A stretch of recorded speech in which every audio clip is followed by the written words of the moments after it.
What's up, guys? Brendan from Crypto Cauldron, 3:20 in the morning Eastern Time.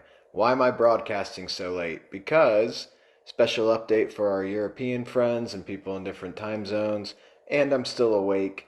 But as you can see on my chart, Bitcoin is being pushed down. We fell from beneath the cloud as predicted. We fell actually underneath the pennant line. We didn't close beneath the pennant line. So we're dealing with this rogue candle right now on the pennant line. By the way, guys, look at the wicks on this, okay? Being used as support, my pennant line. I drew this pennant in early June, the first week of June. That's how accurate shapes can be in trading. It's pretty amazing. Um, so this is the 1 hour chart. You can see the MACDs, the momentum's kind of recoiling a little bit. On the Shande, it's pretty flat. It's a zero line in the middle. But the 1 hour always gasses out first. That's not what you're tracking, right? You're tracking, you start going up through the charts. The 2 hour, MACD still bearish. A little bit less bearish, but still bearish. Shande's going back up a little bit, which represents this candle. Again, you have to remember, the EMAs have to descend. These are the fast moving EMAs that are touching the price. The slower moving EMAs, the 34.55, the bigger boys, they're in this red part of the guppy, okay? So as the guppy descends, it's going to push the price down. This takes time because remember, price falls faster than the EMAs can descend, right? So that's the 2 hour. I'm just going to go through the charts here because why not? It's 3 in the morning. The 3 hour, you're going to start seeing my fib get messed up as we go through different time zones here, or different time frames on the charts. 3 hour, you're still in a bearish cross. However, the selling is lightening up. Again, only one EMA, a very fast moving EMA, is touching the price. That's how weak Bitcoin is, guys, because it wicked all the way up here. When the second fast EMA touched it, it fell. And you know there's a lot of EMAs in the guppy. All right, so 3 hour. 4 hour, there's only one EMA touching the 4 hour, and that's a very fast EMA. That's probably, that could be the 3, because remember the guppy, let's look at that real quick. The guppy has, a lot, the guppy has a lot of EMAs. I forget what the count is. We were talking about this earlier, right? You have 11 fast EMAs and 16 slow EMAs. So, that's 27 EMAs, right? So if the only one EMA is touching it, I don't know if it's more than one number is represented as one band. I don't know, but it's either the 3, the 5, the 7, or it could be the amalgam of these touching it.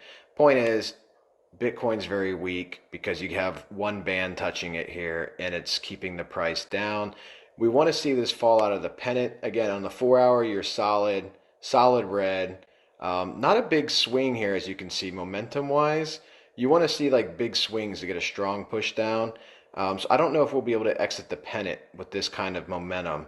Possibly, but you see the Shande is almost at the bottom too, right? So we may end up just resting on the pennant bottom and then going back up some until these EMAs descend. So you may see some more price retracement, or you may literally see, these are 4 hour candles, you may literally see Bitcoin just kind of sit here, right? It may just sit here for a couple cycles, let the MACD reset, come back up, come back down, and just go halfway up into the EMAs, kind of like this candle, then get pushed back down again.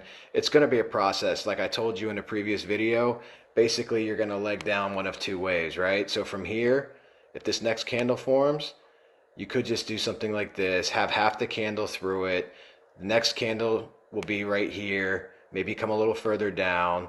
The next candle, if you can get free of this, will be free to fall and descend more. But it's really hard to say because you don't know what the momentum is going to be like. 9:30 New York opens. You don't know if New York's going to try to reverse it and pump it a little bit. I'm guessing they're not going to pump it up through the resistance that we just fell from. But that's a guess, right? We don't know. We don't know what they'll do. Again, we don't know what whales will do. We do know that Bitcoin's descending, right? And you can see it now resting, again, the 4 hour resting on my pennant line from early June, right? So patterns matter in charting, guys. I don't know how much progress we'll make because of the fact that the oscillator here, the Shande, is almost at the floor.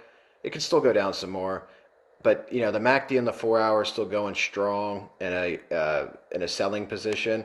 But the smaller time frames, the selling's lightening up, right? So you see that here. But at the same time, the EMAs are descending. So I don't know. This could end up being this candle comes back up halfway to test these EMAs, or depending on how weak, how many, if there's not a lot of buyers, the candle could just basically fluctuate here and just start stacking up till the EMAs descend and really push it down. It'll be interesting to see. Like I said, the drop itself, how we actually drop. God, I'm not very good at charting at 3 in the morning. Sorry. How we actually drop. Let me go to the 4 hour. If we drop, let me fix this fib as best as I can. We are on a different chart.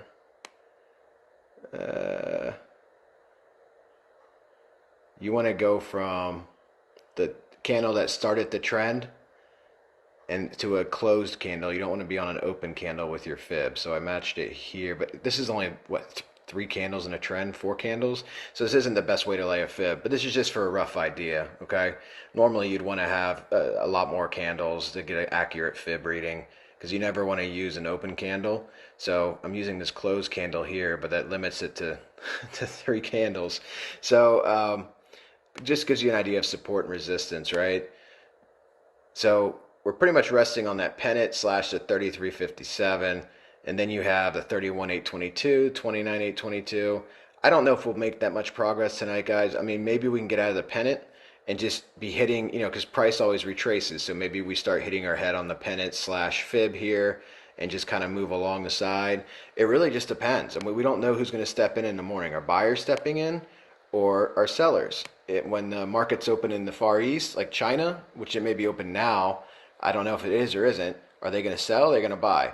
These are all questions. What I can tell you is that by looking at our chart right here, you can see, obviously, the guppy is turning to selling colors. This isn't market indecision, this is selling, right? This is all market indecision, silver. So when it's in this pattern, it's silver. Here it's saying it's selling. And as you can see, the dissension, right? And when you look at how this pattern may end up playing out, if we get an actual dump out of this, it's going to be something like this, right? You have the colors turning and it just starts opening up. These are your faster moving selling EMAs. These are your slower moving. That's why they're on top. The faster reacts more to the price, pushes the price down. You can see it get caught up in the price. When the slower moving hits it, that's when you can really get some dissension. Here you had some buyback, but that was off of a dip. So we'll see how far down this gets. We got a lot of buying pressure in these lower zones. Let me throw on I don't have it on here, but we have a lot of buying pressure. You do see the Ichi cloud off to the right here form the red cloud, right? So you do have the potential for price to move up some. It has to trade under the clouds in the Ichi system, right? I mean, it doesn't have to, but that's what the idea is. So it could curl up some, come over here. It really just depends how quickly these EMAs want to descend. If these EMAs descend a little bit faster, they'll keep the price pushed down. If they don't descend fast enough, price could rise back up into the cloud to meet the EMAs. But it is meeting one right now, and one is controlling it on its own. But you have this channel here between the cloud, right? You have this hard resistance, and then you have the resistance here of the pennant and the fib. So price could just kind of consolidate here until these EMAs descend. And then at that point you get pressure, right? So you're either going to fall out or maybe move up a little because you have some room here with the resistance, but the cloud is getting thicker here. So if this cloud, I don't know how wide it's going to draw out, because it's all going to depend how much this gets pushed down, right? So if this gets pushed down a lot, you could end up having a thick cloud. If it doesn't get pushed down a lot, you could end up having a thin cloud. A lot of unknowns, but I wanted to make a video for you so you could see what's happening right now with Bitcoin.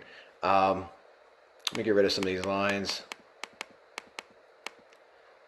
Let's zoom out to a bigger picture here, because I have nothing else to do since it's 3 in the morning and I'm in a short position. So I'm going to be up for a little bit watching this anyways. But Zoom this out. See where we are in the trend. So as you can see, if we just start from the swing high, let me get this out of the way. We start from our swing high up here at 41. I mean, your trend so far has essentially just gone down, right, from the swing high. So the swing high, you're selling, you're selling, you're selling. If you don't include all these little dips, right, this is your lower high. Selling, lower high. Selling. So your lower high could end up being down here somewhere, right? Which would be a quicker descension than I predicted. Remember in my other video, I did say that we're gonna have a lower high.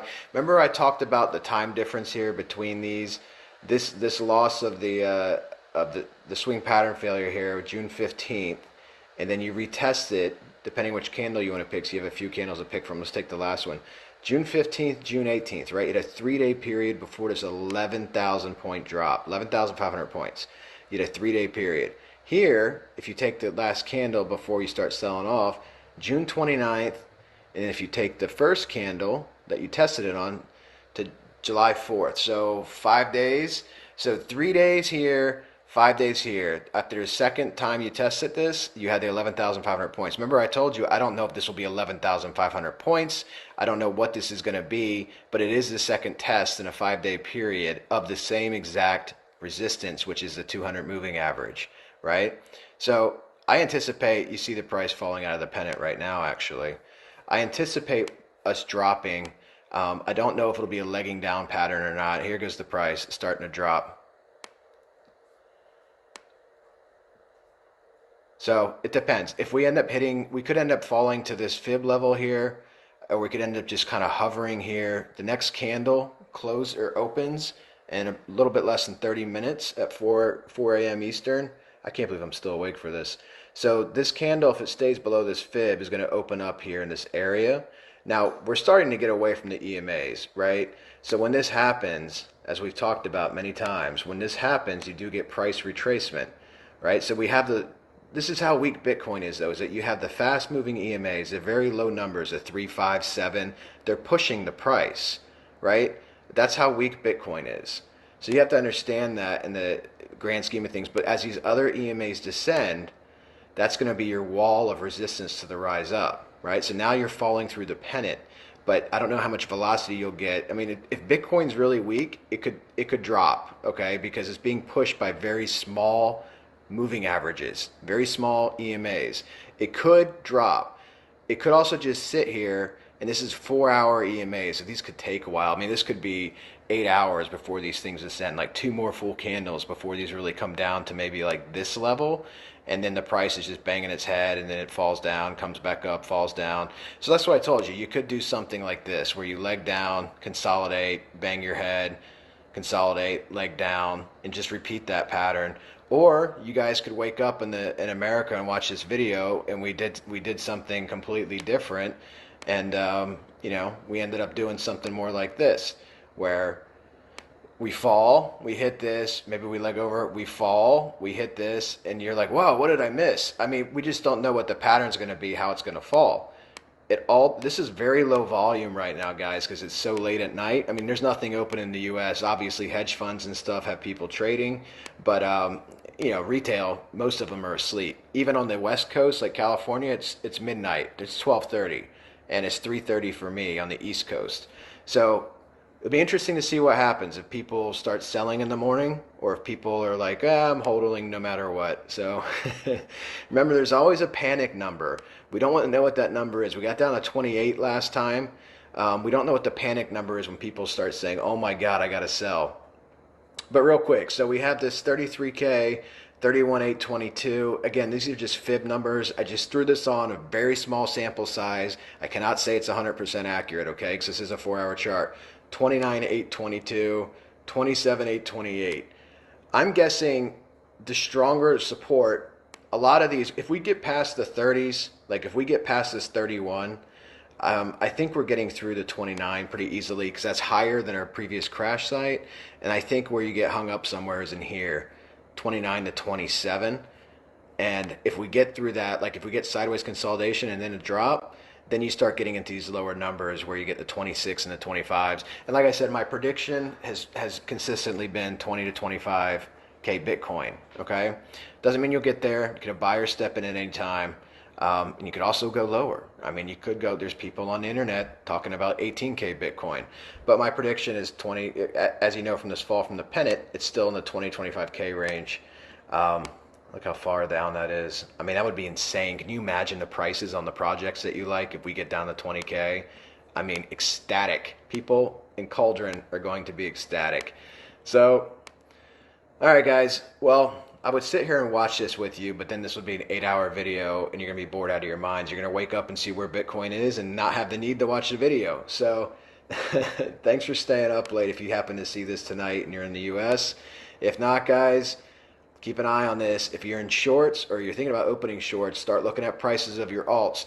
You missed some good opportunities already. You can't do anything about that when these things happen so late at night, but watch your MACD, right? So when you're trying to decide where you're going to enter your shorts at, make sure you have momentum on your side. Remember, momentum is your friend. All right, the Sean Day's kind of getting to the floor. MACD's still selling well on the 4-hour. The lighter hours, the smaller time frames, the smaller time frames are weakening, right? So this 4-hour is going to be kind of your last push. Although you're getting pushed out of the pennant in all the time frames. So that's the 3-hour you're getting pushed out. 2-hour you're pushed out. I mean, this is good progress for the bears. And 1-hour you're pushed out. That's actually big because you were just independent. So if this can keep the price down for another 20 minutes, you'll have all the candles from 4 hours to 1 hour pushed out of the pennant. Good progress for the bears. But again, you see the selling lightening up. But 1 hour MACD is coming way down. So, and the price is still dropping, as you can see. So we'll see how this ends up. This could be interesting. If we come down to this 31,822 level tonight, if we can actually get to that level with not having any EMA support, that shows you how weak Bitcoin is. Okay, and what I mean by that is normally you'd have to have these heavier moving averages pushing you to give you a big shove. But if you end up dropping down here, this is expected price action right here. Okay, this is expected. Hugging the pennant, the imaginary pennant line. This is what you're expected to do when you're just barely touching the EMAs. If this ends up coming out something like this, I mean, this is a very weak Bitcoin. So you're going to see the more pronounced the action is without the pennant, without the help of the EMAs, the bigger the drop potentially could be when the EMAs catch up. And then remember, if we do drop, like I said, I keep drawing on everything. If we do drop and have like a big candle drop, something like this, and then we hit this fib and maybe we just sit here, expect this, okay? You're going to come up at some point. Expect this because you have to wait for these to come over to say, not so fast. You got to get past us first. So that's called retracement. That's always a possibility when you have steep drops. This is more of an organic drop the way it's happening right now. You have the smaller time frames, the EMAs pushing you down. You're just like you're saying no, let me try to come back up, and they're just pushing you down. And you see the dissension. I mean, look at that. You see the dissension. It's slow. It's organic. So it's just different ways to drop, guys. End result's the same. You get a cheaper Bitcoin. You get cheaper alts. So keep an eye on your coins. Keep an eye on your tether. Be locked and loaded. I will talk to you guys in the morning. I'm sure on like 3 or 4 hours of sleep. So good luck, guys.